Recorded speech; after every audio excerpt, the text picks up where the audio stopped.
You spent 12 years in school, 12 years of homework, tests, and sitting in uncomfortable chairs listening to adults explain things you didn't care about. You learned the Pythagorean theorem. You memorized the periodic table. You somehow made it through an entire unit on the digestive system, and yet somehow nobody sat you down and said, "Here's how money actually works. Here's what a credit score is. Here's why your 20s will define your financial future forever." Nobody said, "Here's what compound interest will do to your savings account."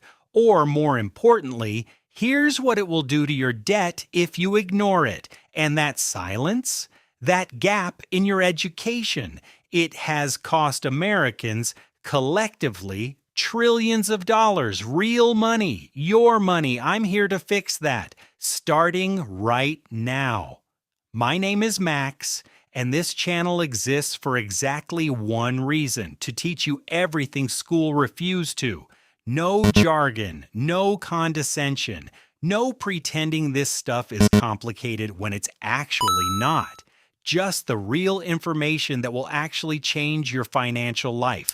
Subscribe if that sounds useful.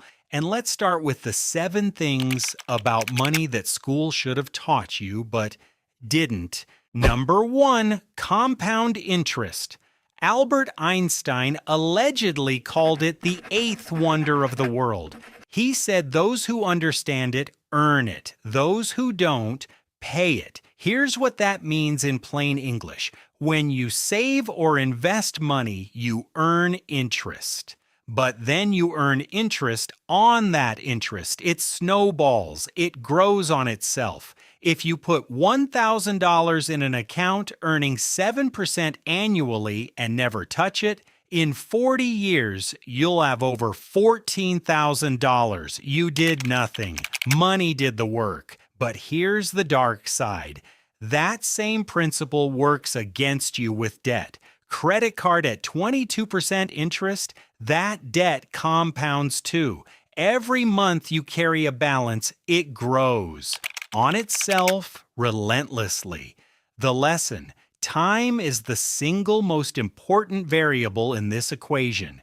The earlier you start, the more obscenely unfair the math works in your favor. School had 12 years to show you a simple graph. 12 years to say starting at 22 is worth more than starting at 32 and doubling your contributions. They didn't, so we're saying it now. Number 2, your credit score. 3 digits, somewhere between 300 and 850. And this number silently controls a shocking amount of your adult life. It determines whether you can get an apartment, what interest rate you pay on a car loan, whether you can get a mortgage, and what it'll cost you. Some employers even check it, and yet school never once explained how it's actually calculated. Payment history, 35%. Credit utilization, 30%. Length of credit history, 15%. New credit, 10%. Credit mix, 10%. The big ones: pay on time every time, never miss a payment, and keep your credit card balance below 30% of your limit. Those 2 things alone will build an excellent credit score. A good credit score, above 740, can save you literally tens of thousands of dollars over your lifetime in lower interest rates. A bad one costs you that same money silently forever. This number starts mattering the moment you become an adult, and nobody warned you. Nobody gave you a class called Credit 101, how to not ruin your financial life before 25. Weird, right? Number 3, not all debt is created equal. And this might be the most misunderstood concept in all of personal finance. Bad debt is debt that costs you money and gives you nothing in return. Credit card debt at 22%, personal loans for things that lose value immediately. Buy now, pay later on impulse purchases. Good debt is debt that either builds an asset or increases your earning potential. A mortgage on a home that appreciates. A student loan for a degree with real ROI.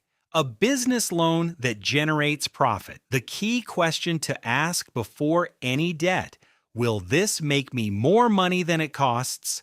If yes, potentially smart. If no, almost certainly a trap. Most consumer debt is a trap. School taught you that all debt was bad and shameful, or said nothing at all. The truth is nuanced, and understanding that nuance will save you from both over-borrowing and avoiding every debt, even when it makes complete sense. Number 4, the emergency fund. And I'm going to be quick here because we did an entire video on this. Link is in the description and you should absolutely watch it.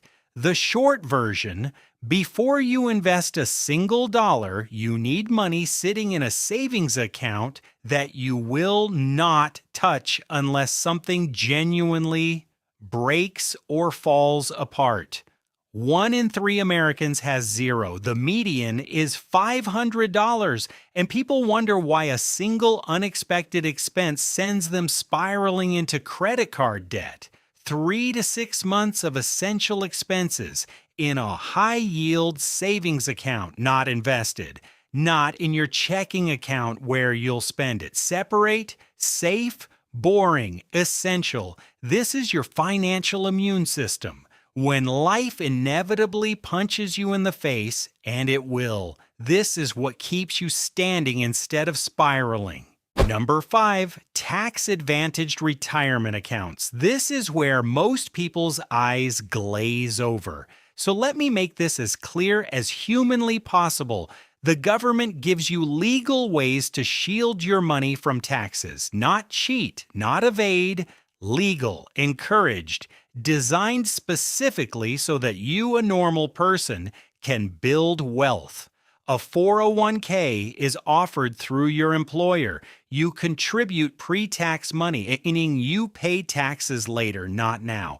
This alone can drop your taxable income significantly every year. And if your employer matches contributions, that is a 100% instant return on that money. It is, and I cannot emphasize this enough, free money. Take all of it, every cent. Then there's a Roth IRA. You contribute money you've already paid taxes on. It grows tax-free, and you withdraw it in retirement completely tax-free. The government never touches it again, and the most underrated of them all, the HSA, or Health Savings Account. It gives you a tax deduction going in, tax-free growth, tax-free withdrawals for medical expenses, 3 tax benefits in one account. School never taught you these existed, never told you that the difference between using these accounts and ignoring them could be hundreds of thousands of dollars over a lifetime. Now you know. Number 6, inflation. And this one makes people genuinely uncomfortable once they understand it. So let's lean into that discomfort. Every dollar in your bank account is losing value slowly, quietly, every single year. Inflation runs at roughly 2 to 3% annually, meaning your money buys 2 to 3% less each year. If inflation is running at 3% and your savings account pays 0.1% interest, you're not saving. You're losing. The number in your account goes up, but its real value goes down. This is why investing matters. This is why the stock market, for all its short-term chaos, matters, because historically it has returned around 7 to 10% annually. That beats inflation. School taught you that saving is virtuous, and it is, but it forgot to tell you that the type of saving matters enormously.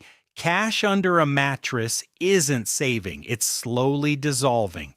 Number 7, and this one is going to make some people uncomfortable.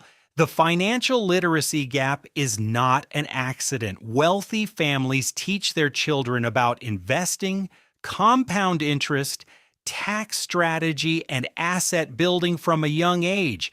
This information is passed down like a family recipe. Working class families teach their children to work hard, spend carefully, and maybe save a little. Both sets of advice are well intentioned, but only one set builds generational wealth. Meanwhile, the school curriculum is largely set by people who already have wealth, and their children are not in public school. So the urgency to add financial literacy, historically very low. This is not a conspiracy. It is not doom and gloom. It is simply an information asymmetry, and information asymmetries can be corrected with information, which is what we're doing right now. You now know more about money in the last 8 minutes than most people learn in their entire formal education. That's not a flex. That's a tragedy, but it's also an opportunity. All right, let's bring it home. 7 things school never taught you about money. 1. Compound interest is the most powerful force in personal finance. Start early or pay the price of starting late. 2. Your credit score controls more of your life than you realize. Pay on time, keep balances low, and it will reward you for decades. 3. Not all debt is the same. Good debt builds assets. Bad debt drains them. Know the difference before you borrow a single dollar. 4. Your emergency fund is your financial immune system. Without it, one bad day undoes years of progress. Build it first. 5. Tax-advantaged accounts like your 401k, Roth IRA, and HSA are legal cheat codes. Your employer match is free money. Take all of it. 6. Inflation is silently eating your cash savings every year. Invest to outpace it. A savings account that earns less than inflation is not saving. It's slowly losing. 7. The financial literacy gap is real. It was never an accident, but it is fixable. And you just started fixing it. Every single one of these topics has its own full video on this channel. The links are in the description. Start with the emergency fund video next. It's the foundation everything else builds on. If this helped, and I genuinely think it will, like the video and subscribe. We are just getting started. See you in the next one.